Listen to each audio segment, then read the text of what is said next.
Wissen Sie denn, welcher Konzern hinter all diesen Produkten steckt? Gangster. Gangster? Das ist alles Nestlé. Wir checken weiter, heute in Folge 2. Preis. 64,40 €. Wie viel? Geschmack. Das sind Spaghetti Bolognese Genau, mit Parmesan. Klar. Und Spiegelei drauf, das schmeckt super. Gesundheitseffekt. Insgesamt sind sie eigentlich vom Cholesterin, von Fettwerten her und von den Zuckerwerten ungesünder geworden. Fairness.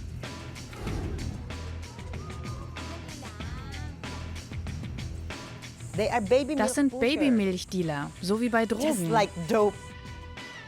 Der Nestle-Check, Teil 2.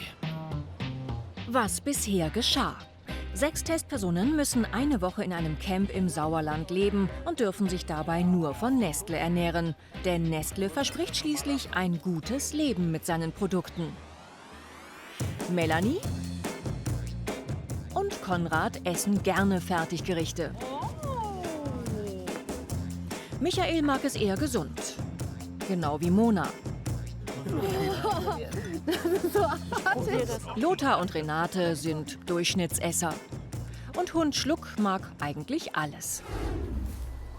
Im Camp gibt's auch frisches Obst und Gemüse, da darf aber niemand dran. Und schon nach wenigen Tagen mit Maggi, Wagner Pizza und Co. der erste Frust. Nestle kann auch ein Gefängnis sein. Überraschung am Morgen, die Früchte sind geplündert. Aber wer war's? Wir haben den Beweis. Oh, war da doch eine Kamera? Dann bin ich das wirklich gewesen. Das Ja. Und? Jetzt kommt raus. Nein. Ja, das war schwer. Guck mal, wie der sich das anguckt. Ja. Schlaraffenland für den, ey. Da ist er wieder, ist er schon. Worauf haben wir heute Appetit? Ja, genau. Der ist aber gut genährt aus. Ja. Wir haben hier gehungert und der macht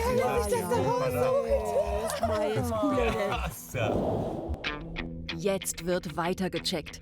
Die Kategorien Preis, Geschmack, Fairness und Gesundheitseffekt. 5 von 11 Checkaufgaben sind schon absolviert. Nur eine beim Geschmack hat Nestle bestanden, sonst 3-mal durchgefallen und ein Unentschieden. Was wissen eigentlich unsere Camper so über Nestle? Vorbereitungen zur Schnitzeljagd. Fragen über Nestle führen ans Ziel, wenn man sie findet. Nicht so gut zu Fuß, aber schlau sind Konrad und Lothar. Sie sind Telefonjoker für ihre Teams und warten mit am Ziel. In der Box der Gewinn fürs Siegerteam. Dann würde ich sagen 3, 2, 1 und Start. 2 Teams treten gegeneinander an, auf Zeit, auf 2 gleich langen Strecken durch den Wald. Hier, stopp! Ja, fett! Hier an diesem grünen Zweig. Es gibt 194 Länder, oder besser gesagt Staaten auf der Welt. In wie vielen Ländern ist Nestle weltweit präsent? 83, 194, 100 oder 67. Also überall, wo ich bislang im Urlaub war, habe ich Nestle-Produkte gesehen. Sogar Ghana habe ich gehört, dass es da auch welche gibt. Nix, Schnack, Schnuck. 194. Sind wir uns einig? Ja, B, weiter geht's. 194, richtig! Weiter geht's. Du bist gut. Gleichstand beim Quiz. Aber wer ist schneller? Da links.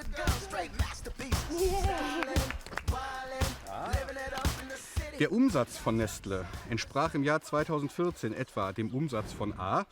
Bayer, B. Lufthansa, C. TUI oder D. allen zusammen. Ich würde auch Ich sag D D. nehmen. D.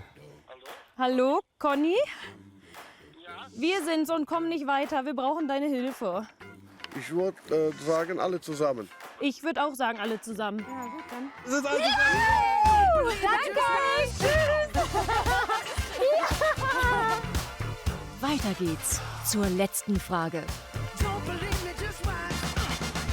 Ja, auf dem Hund runterholen.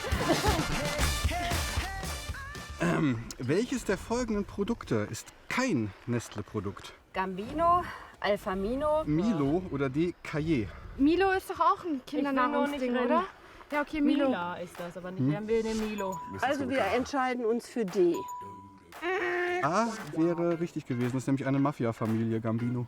Ich dachte, scheiße, komm wieder zurück. Oh nee. Lasst euch Zeit.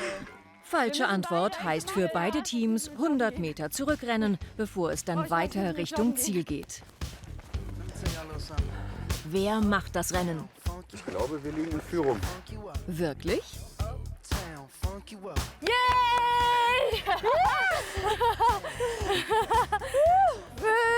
Boah, ich kann nicht mehr. Komm, lass mal so tun, als würden wir uns sonnen hier die ganze Zeit. Auch das Kamerateam ist am Ende. Dankeschön. Super Mädels. Kinder lernt was Vernünftiges. Und dann endlich. Wir warten schon eine halbe Stunde auf euch. Als Preis bekommt ihr Vegetarisch. Die sind lecker. Nestle gibt. saugut. Toll. Habt ihr noch was über Nestle gelernt? Ja, dass die überall ihre Finger im Spiel haben, außer bei der Mafia. Auch Maggi gehört zu Nestle und Maggi geht unter die Haut. Zumindest bei Stefan Pinz. Ich wollte mich tätowieren lassen, wusste nicht was, wollte was Verrücktes haben, was nicht jeder hat und was ich gerne mag. Ja. Und so ist dann zu Maggi gekommen und dadurch ging das Sammeln dann los. Ihr Lieblingsgericht mit Maggi, gibt's da eins? Gekochte Eier. Mit Maggi. Mit Maggi-Produkten kann man aber noch viel mehr machen. Wir spielen jetzt Kochduell. Wir haben 3 Gerichte. Und zwar gibt es einmal Chili con Carne, einmal Schinkennudeln und einmal gibt es Puten-Zucchini-Geschnetzeltes. Das ist ein Rezept aus dem Maggi-Kochstudio, das mit diesem Maggi-Fix hier gekocht wird. Es geht darum, diese 3 Fertiggerichte frisch nachzukochen. Und zu gucken, was geht schneller, was kostet mehr und was schmeckt besser. Zuerst checken wir den Preis. Was ist günstiger, frisch gekocht oder Fertiggericht? Ich würde sagen, jeder jetzt in seine Hütte, auf die Plätze, fertig, los!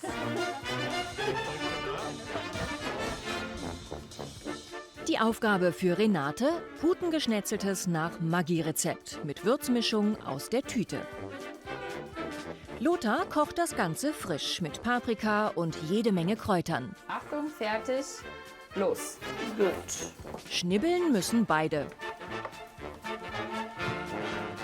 Wo hat mein Messer gelassen? Weg ist es. Ach ja, dann. Vieles, was Lothar schnibbelt, ist beim Maggi-Fix schon drin. Paprika, Knoblauch, Pfeffer, Jodsalz, Stärke.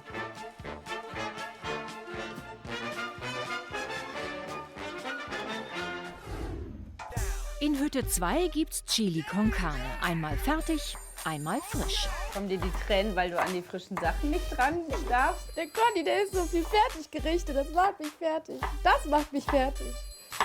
Conny. Und kocht schon, ist schon angebrannt. Ah, frisches Gemüse. Fleisch ist 3,1%. Das ist doch lächerlich. Das ist So viel Fleisch hast du in deinem Topf, weißt du das? Für 6 Personen. Da nimmt Mona lieber etwas mehr. Gekürzelt bzw. Eis. Und das muss jetzt erst mal auskochen, bevor es anfängt zu braten. Klugscheiße, ne? Ich weiß. So bin ich nun mal. Ich finde dich süß. Achtung, fertig, los. Aus dem Weg. Melanie macht Schinkennudeln aus der Tüte. Michael kocht das Ganze frisch nach. Circa 8 Minuten offen kochen, bis die Flüssigkeit von den Nudeln aufgenommen worden ist, gelegentlich umrühren.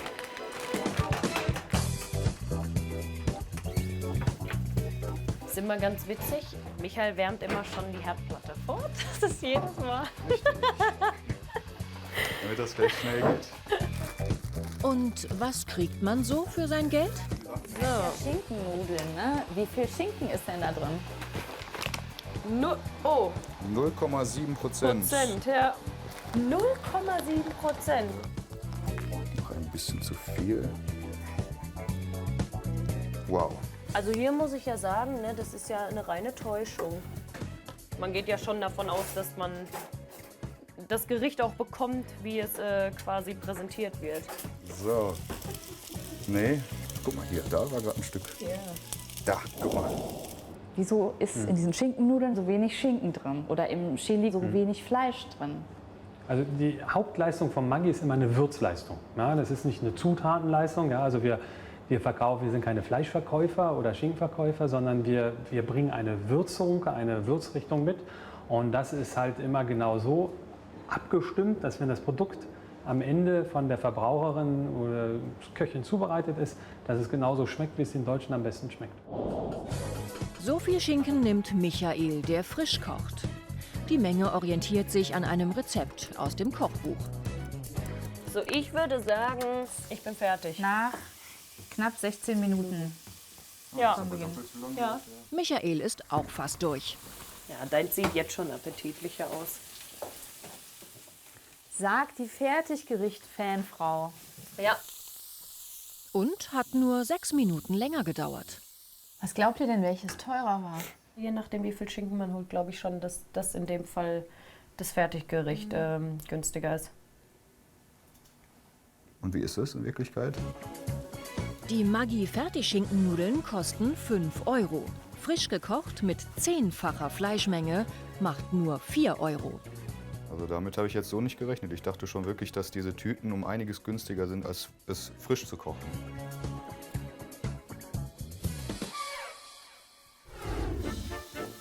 Renate und Lothar kochen seit über 20 Minuten. Er frisch, sie mit Hilfe von Maggi-Fix. Also Renate, so viel schneller geht das bei dir jetzt nicht, oder? Überhaupt nicht. Gar nicht. Kein Schnibbeln von Paprika, Knoblauch, Kräutern. Renate rührt die Würzung mit Maggi-Fix an. Ihr Gericht kostet 6,50 €. Nur 50 Cent mehr kostet die frische Variante. Und das Frische ist auch noch schneller fertig. Die Maggi-Variante dauerte länger. Wo weiß ich, dass mein Mann ein Schnellschnippler ist und ich nicht? Vielleicht wäre ich dann haargenau zur gleichen Zeit fertig geworden. Haben wir hier keinen Schneebesen? In der dritten Hütte Chili frisch. Mona kocht und kocht und kocht. Jetzt bin ich durch. Dann hast du jetzt 1 Stunde, 20 Minuten und 30 Sekunden lang daran gekocht. Gekocht, ja?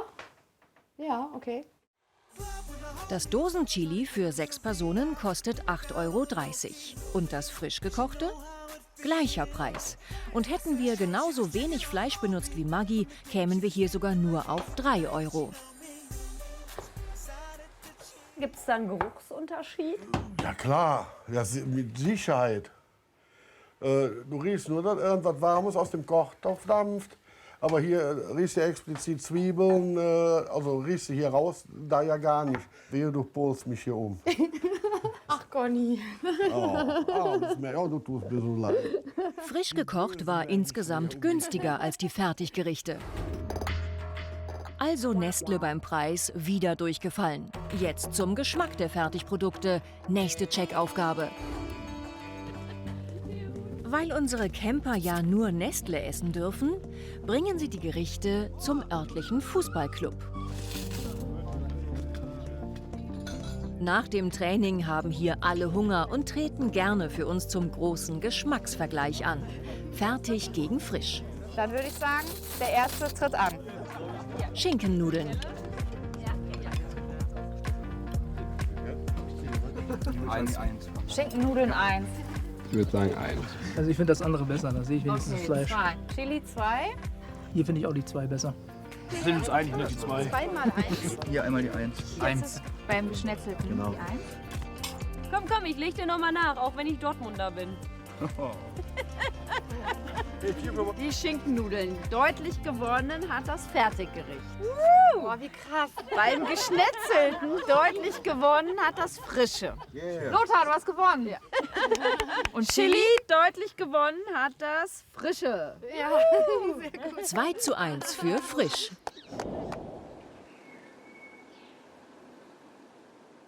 Ja, ne? Ich habe nicht gewonnen, obwohl ich das frische Gericht zubereitet habe. Ich denke stark, dass es nicht an meinen Künsten lag. sondern schon eher daran, dass man gesehen hat, wer was gekocht hat und wir waren auf einem Fußballplatz. Ja? Besonders spannend war das Testessen von den Fußballern, wobei ich mich wundere, dass ich mit meinem gekochten Fertiggericht gewonnen habe, weil lecker war es wirklich nicht. Blondfaktor, bei ihm zieht er nicht. Schluck isst Schinkennudeln nur frisch. Und überhaupt, frisch gekocht schlägt bei uns Fertiggerichte. Und deshalb hat Nestle beim Thema Geschmack die 3. Checkaufgabe nicht bestanden. Nespresso. Edle Verführung für schöne Menschen. Hi. So sieht jedenfalls die Werbung mit George Clooney aus. So much. Would you like milk? No, thank you. Was halten unsere Campbewohner davon? Luxus, Leichtigkeit. Also ich finde das sowieso albern. Conny, so eine Nespresso-Maschine kommt dir nicht ins Nein, Haus. auf keinen Fall. Nee, bin ich mir absolut sicher. Obwohl George Clooney dafür Werbung macht. Ja, ich sehe ja besser aus als der, also was soll das? Ja? Echt edel oder übertrieben? Recherche in einer Nespresso-Boutique. Hallo, guten Morgen. Hallo, guten Morgen. Was haben Sie denn hier Schönes? Hier haben wir entsprechend schon mal den Eingangsbereich unserer schönen Nespresso-Boutique. Sie sehen hier unsere komplette Maschinenwand, unser Sortiment, haben hier auch die Auswahl unserer Kapseln. Und wenn man sich dann dazu entschlossen hat, eine Maschine zu wählen, dann geht man rüber in unseren Clubbereich, kommt alles erklärt, die Grand Crus noch mal erklärt. Was ist denn ein Grand Cru? Unsere Cafés heißen Grand Cru. Das ist der Sprache aus dem Weinanbau entlehnt. Ein großes Gewächs, ein sehr edles Gewächs. Und das trifft natürlich auf unsere Cafés auch zu. Sind diese edlen Cafés ihr Geld wert?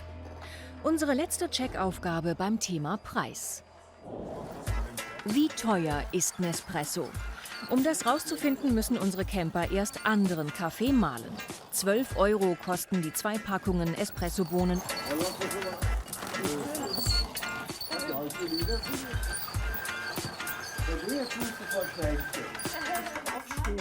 ...988 Gramm. Was glaubt ihr denn, was schätzt ihr so, wie viele Kapseln er braucht, um das zu schaffen? Jedenfalls viele.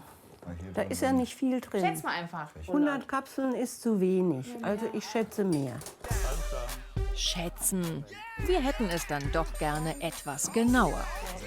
Also aufschneiden, ausschütten, bis die 988 Gramm erreicht sind. Und jede unserer Nespresso-Kapseln kostet 35 Cent. 35 Cent mal 184 und 64,40 €. Wie viel? Also ich habe zwar mit gerechnet, dass es teurer ist, aber nicht rund gesagt 65 € für 1 Kilo Kaffee. Also den Müll finde ich unfassbar. Und sowas würde ich nie trinken. Die ganzen Variationen, das ist nur Füllmaterial, wo die Kohle mitmachen, nichts anderes. Wie die alle heißen, was weiß ich, Livanto und Toccata und Fuge 3 und was weiß ich noch. Teuer, die kleinen Dinger. Ist denn was Besonderes drin? Da würde ich hier zum Beispiel den Fortissimo Lungo empfehlen. Hier sind sehr schöne Bohnen auch drin verarbeitet von der Malabarküste, das was auch in der aktuellen limitierten Edition ist. Die halt eine ganz besondere Geschichte auch mitbringen. Das ist eine Bohne, die hat früher auf Holzschiffen den Weg nach Europa gefunden. Heute simuliert Nespresso das, indem sie in Holzkisten an der Malabarküste lagert und den Monsun aussetzt, um diesen einzigartigen Geschmack aus dem 18. Jahrhundert auch hier zu bewahren. Zusammen mit unserem Kumpel George wollen wir herausfinden, ob die Nespresso-Kapseln ihren Preis auch wert sind. Es gibt ja mittlerweile Kapselkonkurrenz und die kostet nur die Hälfte. Es treten an Espresso-Kapseln von Lidl für 17,4 Cent und Rewe ebenfalls für 17,4 Cent gegen Nespresso für 35 Cent. Zuerst gibt's A. Lidl. Wie schmeckt der? Sehr leicht. Der A schmeckt meines Erachtens noch ziemlich flach, so ein bisschen wässrig. Nee, der ist nix. Jetzt B. Nespresso. Wie schmeckt der? Etwas besser. Der schmeckt noch ein bisschen intensiver. Irgendwie so noch nicht so pfiffig. Und C. Rewe. Cremig, weich, also nicht zu herb, auch nicht zu lasch. Den hier. Ich entscheide mich für B. Also C ist auf jeden Fall mein Favorit. Der Favorit bekommt einen roten Ball in die Wahlurne. 25 Personen trinken sich durch die 3 Espressi. Das Ergebnis: Lidl 2, Nestle-Marke Nespresso 10, Rewe 13. Gerechtfertigt, dass Nespresso so teuer ist, oder was würden Sie sagen? Nee, finde ich jetzt nicht. Nee, also im Vergleich zu dem Rewe-Produkt auf gar keinen Fall. Nespresso war bei unserer Stichprobe doppelt so teuer wie die Konkurrenz, doch die schmeckte den meisten besser.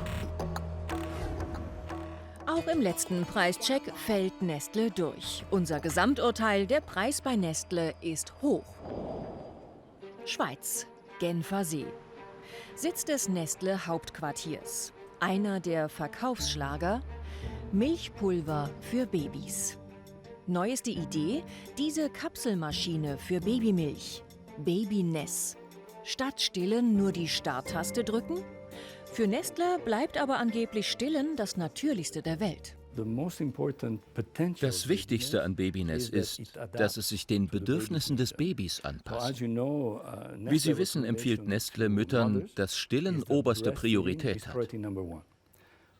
Unsere Aufgabe ist es, wenn dies aus irgendwelchen Gründen nicht geht, dass sich unser Produkt an der Natur orientiert, an Muttermilch. Glauben Sie, dass es in Deutschland ankommt? Das denke ich und hoffe ich. Hat die Welt darauf gewartet? Babyness gibt's in Deutschland bisher nicht. Wir machen mal einen Versuch. An diesem Kaffeemobil gibt's heute Milch aus der Babyness-Maschine. Wir drehen mit versteckter Kamera und platzieren uns strategisch günstig direkt an einem Spielplatz, mitten in Berlin.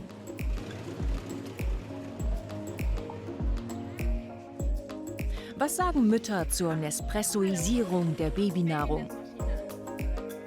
Wie finden Sie das denn? Ganz ehrlich? Ja, klar. Allergrößten Schwachsinn. Wollen Sie mal ausprobieren?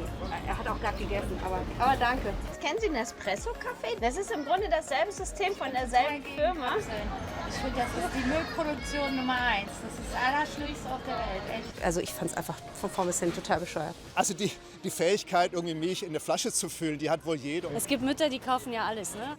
Ein paar Eltern lassen ihre Kinder mal probieren. Doch ein richtiger Erfolg ist die Aktion nicht. Und das ist also jetzt auch die Ausgeburt der Hölle, oder? Ich mag die Firma Nestle auch nicht so gerne, weil es eben ein sehr großer Konzern ist, der vieles falsch gemacht hat in den letzten Jahrzehnten.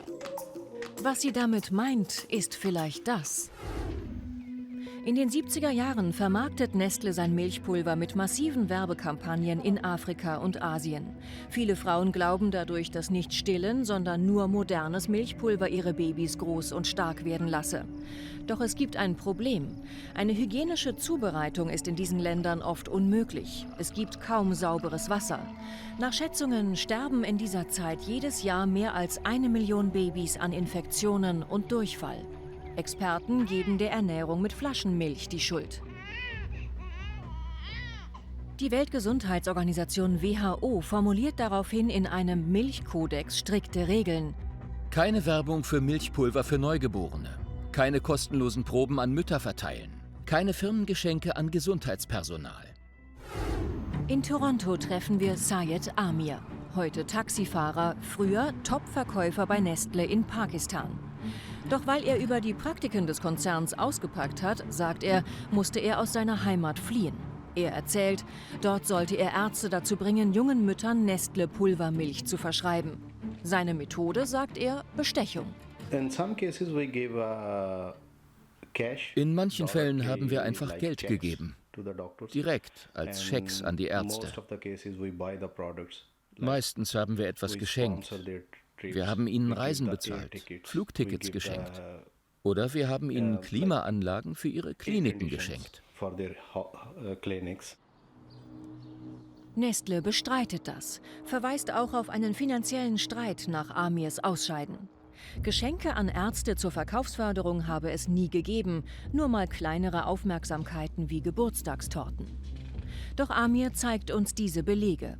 Ausgaben für Ärzte, die sich Amir von seinem Chef genehmigen ließ. Hier etwa sei es um eine neue Klimaanlage für einen Kinderarzt gegangen. Die Gegenleistung? Demnach klar. Und dann schreibt mein Chef noch drauf, Amir, okay, aber dafür sollten bei ihm die Verkäufe von Pulvermilch unserer Marken Nan und AL 110 raufgehen. Amir ist selbst Vater. Als ein Arzt ihm Säuglinge zeigte, die wegen Flaschenmilch im Sterben lagen, wurde er nachdenklich, erzählt er uns, und gab der Flaschenmilch, die er selbst verkaufte, die Schuld. Das hat mir die Augen geöffnet. Ich war so bestürzt. Ich weiß noch, an dem Tag konnte ich nicht mehr arbeiten. Nestle bleibt dabei, man halte sich an den Milchkodex. Wir sind auf den Philippinen, um das nachzuprüfen. Auch hier viel Armut, schlechte hygienische Bedingungen und viel Nestle. Auffällig, überall Werbung der Nestle-Tochter Wyeth. Auch hier geht es um Milchpulver für ältere Kinder. Es mache sie intelligenter und erfolgreicher. Wie seriös sind Nestles Milchpulvergeschäfte auf den Philippinen? Hält man sich an den Milchkodex? Unser letzter Check zum Thema Fairness. Quezon City, ein Großstadtviertel in Manila. Die Menschen hier sind arm und sauberes Wasser ist rar. Wir treffen viele Mütter, die nicht stillen, sondern ihren Babys die Flasche geben, wie Susan. Sie lebt mit 6 Kindern auf vielleicht 8 Quadratmetern. Der Mann ist weg. Welche Babymilch finden Sie am besten? Promil.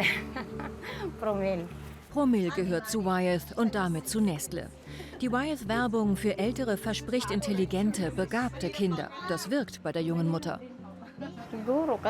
Ich bin mir nicht sicher, aber vielleicht ist da was dran. Sonst würden die es doch nicht im Fernsehen zeigen. Wenn ich das im Fernsehen sehe, wünschte ich, mein Kind wäre wie die.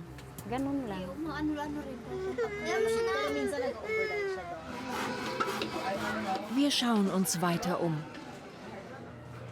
und treffen Cherry mit ihrem 4 Monate alten Sohn Prince. Auch er wird nicht gestillt. Das Kind ist krank, hat Asthma. Wir folgen Cherry nach oben. Dort lebt sie mit ihrer Familie. Cherry zeigt uns ihre Babymilch. Nestogen, wieder eine Nestle-Marke. Es ist unglaublich heiß im Raum.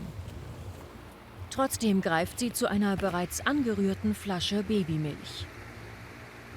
Muss sie die bei der Hitze nicht wegschütten, fragen wir.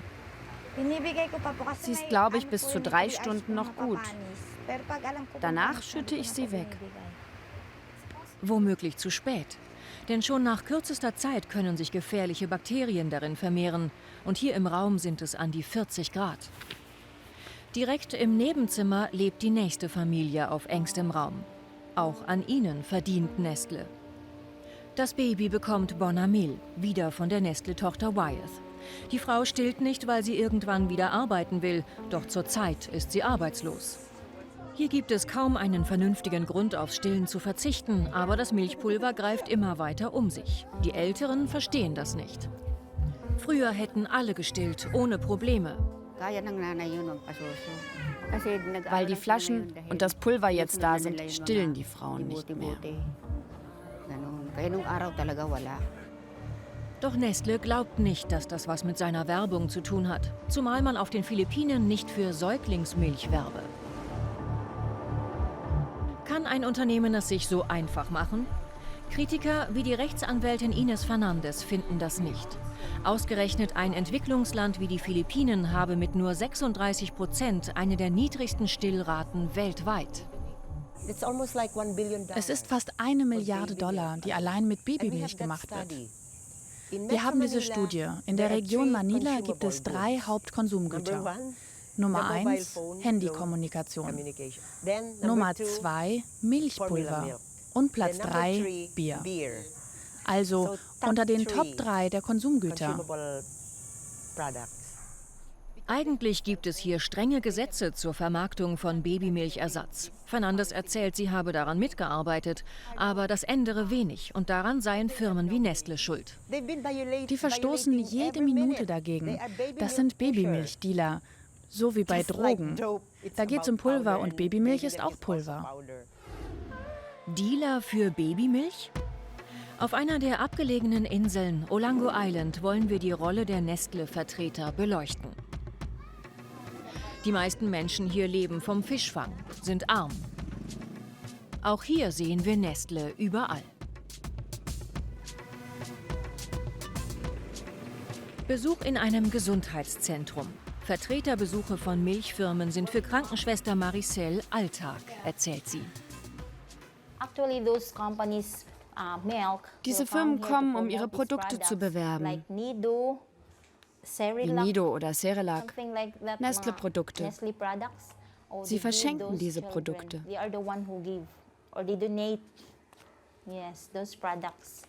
Ihre Chefs wüssten das. Unter den Postern an der Wand hängt der Milchkodex, der aggressives Vermarkten verbietet. Auf den Philippinen steht sogar im Gesetz, dass Gesundheitseinrichtungen keine Vertreter der Milchfirmen empfangen und dass sie keine Probierpackungen für Milchersatz annehmen sollten. Aber manchmal bei Weihnachtsfeiern geben sie uns Werbegeschenke.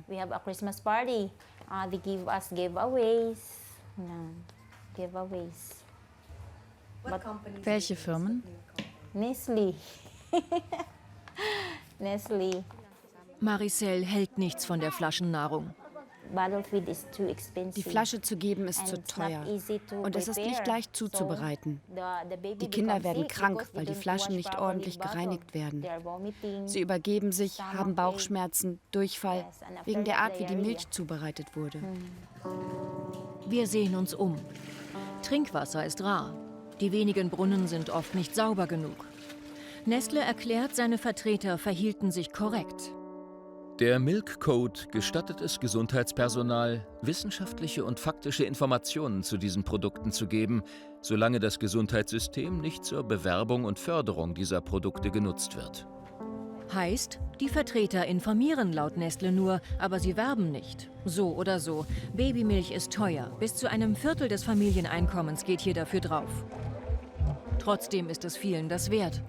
Auch die Krankenschwester im nächsten Gesundheitszentrum erzählt von den vielen Vertreterbesuchen und dass so ein Vertreter ganz schön hartnäckig sein könne. Sie beeinflussen uns, nicht so offen. Sie bleiben einfach immer in Verbindung, einfach so. Nestle erklärt, man unterstütze auf den Philippinen die Bemühungen zum Fördern des Stillens. Doch dieser hochrangige Vertreter aus dem Gesundheitsministerium hält das für leeres Gerede. Firmen wie Nestle gehe es vor allem darum, ihre Produkte unters Volk zu bringen. Die Konsequenzen habe er selbst gesehen. Würden Sie wollen, dass Ihr Kind so leidet, dass ihm Blut aus dem After kommt, nur weil Sie ihm Babymilch gegeben haben? Ich bin der Meinung, dass die Milchindustrie zu der hohen Kindersterblichkeit unter 5 Jahren beigetragen hat. Dann erzählt Kalibo, Nestle habe sogar versucht, ihn zu kaufen. Tatsächlich schickte mir die medizinische Direktorin von Nestle ein Angebot und fragte mich, ob ich für ihren Konzern arbeiten wolle.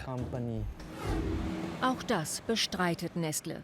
Wie auch immer, wenn man wirklich das Stillen fördern möchte, dann bleibt jede Menge Luft nach oben. Heißt für uns, Nestle hat zum Thema Fairness einen weiteren Check nicht bestanden. Unser Urteil daher, die Fairness ist unzureichend. Zurück im Nestle-Camp. Seit mehreren Tagen ausschließlich Nestle-Produkte. Und? Nestle kommt, der Appetit geht. Zu eintönig? Allein von Maggi gibt es doch so viele verschiedene Gerichte. Erbsensuppe, Penne, Ravioli. Das muss doch alles unterschiedlich schmecken, oder? Zeit für die nächste Checkaufgabe zum Thema Geschmack. Blindverkostung heißt, niemand sieht, was er isst. Wir machen ernst.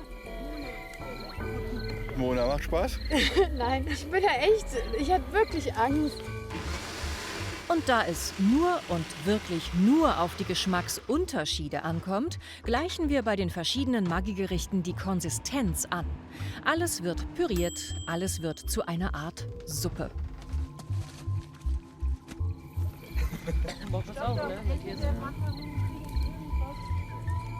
Habt ihr ein bisschen Hunger mitgebracht? Ihr dürft jetzt was essen. Und wir möchten von euch wissen, was ihr da esst. Es ist auf jeden Fall ein Nestle-Produkt. Ja. Und wenn ihr aufesst, was wir euch geben, dann dürft ihr mit uns in ein Restaurant gehen. Seid ihr bereit? Ja. Es riecht schon bis hierher, ne? Erbseneintopf. Aufpassen. Bereit. Habt ihr alle eure Jo. Löffel? Fangen wir links an mit der Mona.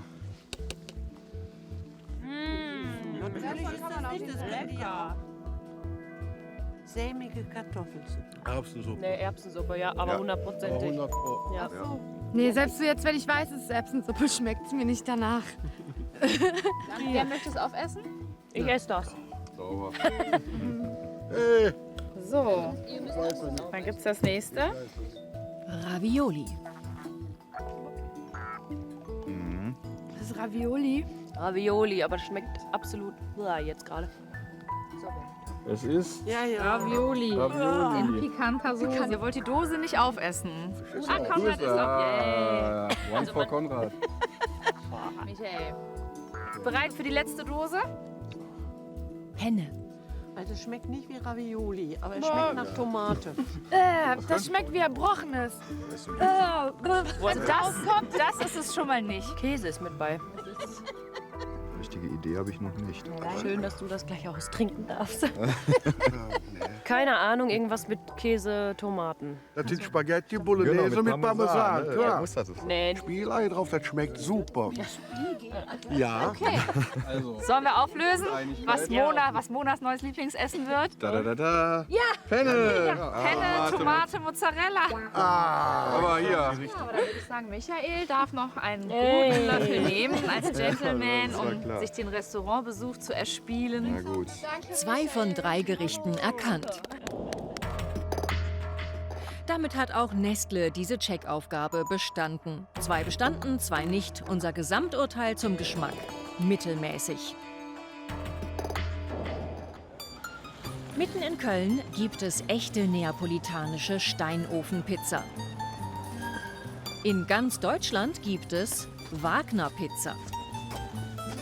In der Kölner Pizzeria lässt man den Teig 72 Stunden gehen. Erst danach wird er verarbeitet. Nur die frischesten und besten Zutaten, heißt es, dürfen auf die Pizza. Bei 485 Grad reicht 1 Minute im Steinofen. Steinofenpizza? So nennt sich auch die von Wagner. Und bange vor einem Vergleich ist dem Chef nicht. Es gibt natürlich Unterschiede zu der Pizza vom Italiener. Der größte Unterschied ist an sich, dass wir hier natürlich viele Pizzen herstellen und machen jeden Tag. Die Qualitätskontrolle macht einen Unterschied. Wir sind hier natürlich gewissen Regularien auch unterworfen, aber wir können uns durchaus damit messen lassen.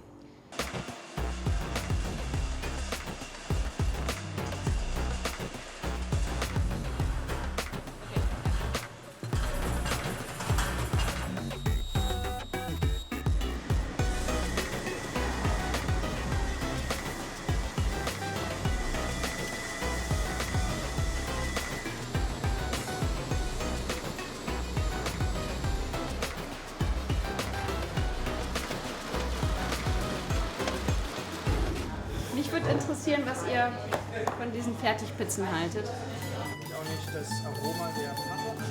Das ist eine Pizza, direkt alles mit Maschine gemacht und da war keine Liebe drauf. Ist alles einfach so ein bisschen Matsch. Keine Liebe drauf? Schade. Denn nur die Pizza bekommen unsere Camper gleich vorgesetzt. Schon allein, um die Blutwerte für unser einwöchiges Nestle-Experiment nicht zu verfälschen. Und wir sind gespannt, wie schnell Sie beim Neapolitaner unsere kleine Gemeinheit entdecken werden. Gleich werden wir uns richtig gut fühlen. Nach dem Essen. Das hat mich gerade so glücklich gemacht, das zu hören. Solange ich das nicht auf dem Tisch stehen habe, glaube ich nicht. Auftritt Wagner-Pizza. Jetzt kriegt ihr unsere neapolitanische Pizza, ja? Nie im Leben. Der verarscht. Ja, ehrlich. Nie im Leben. Und was ist los? Oh, was soll denn das? Ehrlich. Das ist auch das könnt ihr gleich wieder mitnehmen. Das könnt ihr wieder Ehrlich. Der werdet ihr hier nicht reicher. Auf einen Blick erkannt? Ja, Natürlich. aber hallo. Ich sehe das genau am Rand, ich sehe es am Belag, ich sehe es an den komischen Thunfischkrümeln. Ja, man sieht's. Trotzdem, der Hunger treibt's bei einigen rein. Conny, alles gut? Red bitte nicht mit mir. Inventur nach einer Woche Nestle Camp. Müll sortieren, Kalorien zählen und das Salz auch. Das hat uns allen gut geschmeckt. Schokokrossis. Ich habe einiges an Putenbrust gegessen. Ja. Du siehst trotzdem noch gut aus. Ist schon enorm, was da an Müll produziert wird. Ist ja auch die ganze Zeit Verpackung in Verpackung in Verpackung. Ich hatte mehr erwartet an Müll. Sag ganz ehrlich. Und jetzt Kalorien zählen. 388. Ja. 412. Salz 5,3. Boah. Ich habe ja jetzt hier gelernt durch Michael, was der Tagesbedarf an Salz ist. Und eigentlich hat man den mit einer Pizza gedeckt. Erstmal aber zu den Kalorien. Im Tagesschnitt waren es pro Person 2757. Wow. Und so viel Salz, 11,7 Gramm. Das erklärt doch den Durst. Ja, mit gesund hat das nichts zu tun, ne? Letzter Check, der Gesundheitseffekt von einer Woche nur Nestle. So ein bisschen leichter Zeit für einen Besuch von Ernährungsmediziner Dr. Thomas Kurscheid. Zur Hälfte drin. Ja, und ich habe 2 davon zum Frühstück gegessen. Sie haben errechnet 11,7 Gramm Salz am Tag pro Person im Durchschnitt. Wenn man das jeden Tag zu sich nimmt, ist das genau doppelt so viel wie die empfohlene Menge. Und man weiß genau, es gibt also salzempfindliche Personen, salzsensitive Personen, die da mit einem Hochdruck, einem Bluthochdruck darauf reagieren können. Jetzt Blut abnehmen und wiegen, wie letzte Woche vor dem Camp. Zuerst Conny. 4,7 Kilo abgenommen. Ja, kann ich noch eine Woche verlängern? Ja. Jetzt erklären Sie uns mal das Geheimnis. Kann ich Ihnen sagen. Ich habe wesentlich weniger gegessen als zu Hause. Ah ja, weil? Ja, weil es wahrscheinlich nicht so gut geschmeckt hat. Bitte sehr. Abnehmen mit Nestle. Haben das die anderen auch geschafft? 52 Kilo. Und vorher waren es? 50,4. 50,4. 1,6 zugenommen. Ja. Ja. Ich habe ja auch nichts anderes als Junkfood zu mir genommen. Melanies Gewicht ist gleich geblieben. Und ihre Blutwerte? Triglyceride, das sind die Blutfettwerte, die sind gestiegen. Cholesterinwerte sind auch hochgegangen in der Zeit. Es ist nur eine Woche, so viel tut sich nicht. Wenn man sich vorstellt, dass sich Leute 20, 30, 40 Jahre so ernähren würden, sind natürlich die Effekte auch wesentlich größer. Ausschließlich Nestle-Nahrung, zugegeben außergewöhnlich. Aber solche Werte nach nur einer Woche heißt für uns durchgefallen. Und den Gesundheitseffekt finden wir bedenklich.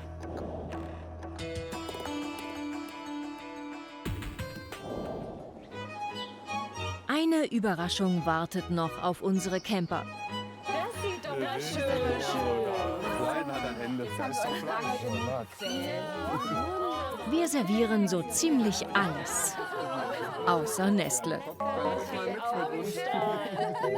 Ich habe das wirklich nicht gerne gegessen und was ich gegessen habe, nur wenn ich musste. Teilweise sogar richtig mit Ekel. Ich hatte den ganzen Tag Hunger und Durst. Also für mich ist das keine angenehme Woche gewesen. War eine schöne Zeit mit euch. Dankeschön. Was mich extrem beeinflusst, sind meine medizinischen Werte, meine Blutwerte. Und die sagen mir auf jeden Fall jetzt auch, dass ich davon weniger esse, beziehungsweise das wirklich nur noch selten essen sollte. Warum, weil die blau sind? So, es gibt immer noch Nestle-Produkte, die mir schmecken. Zum Beispiel Eis, Joghurt. Ich empfinde die gesamte Palette für mich als völlig unnötig. Besonders die Konserven, einfach Schrott. Diese wunderschöne Krone gilt es noch zu verteilen. Die gebührt nämlich dem Nestle Camp König. Oder den ihr am besten fandet.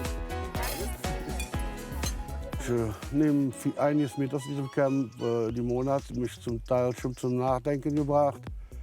Und ich werde auch in der Richtung dann weiterarbeiten, jetzt wo ich einmal angefangen habe abzunehmen. Ihr wart euch alle einig, wer der Campkönig vom Nestle Camp ist. Mit allen Stimmen, außer seiner eigenen, gewonnen hat.